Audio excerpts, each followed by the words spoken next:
గోధుమ పిండిని రిఫైన్ చేస్తే అది మైదా పిండి. అంటే గోధుమ పిండిలో విటమిన్స్, మినరల్స్, ఫైబరు, ప్రోటీను అన్ని పోషకాలు ఇట్లా ఉంటాయి.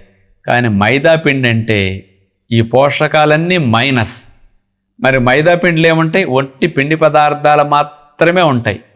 అందుకని అచ్చంగా మైదా పిండితో చేసిన పదార్థాలు ఏవైనా కేవలం కార్బోహైడ్రేట్స్ మాత్రమే. కేవలం కార్బోహైడ్రేట్స్ ఒక్కటే ఉన్న ఆహారం అంటే మైదా. దీంతో మనం పూరీ చేసుకున్న, దీనితో ఇతర రకాలుగా ఏదన్నా తయారు చేసిన ప్రొడక్ట్స్, బేకరీ ప్రొడక్ట్స్ కానీ, ఫాస్ట్ ఫుడ్, జంక్స్ ఫుడ్స్ కానీ మనం మైదాతో చేసినవి కనుక తిన్నామంటే కేవలం పిండి పదార్థాలు మాత్రమే లోపలికి వెళ్ళిపోవటం వల్ల ఇవి స్పీడ్గా డైజెషన్ అయిపోయి త్వరగా చక్కెరగా మారిపోయి త్వరగా చక్కెరంతా బ్లడ్లోకి ఒక్కసారి గేటు లేపితే నీళ్లు దూకినట్టు చక్కెరంతా బ్లడ్లో దూకేస్తుంది.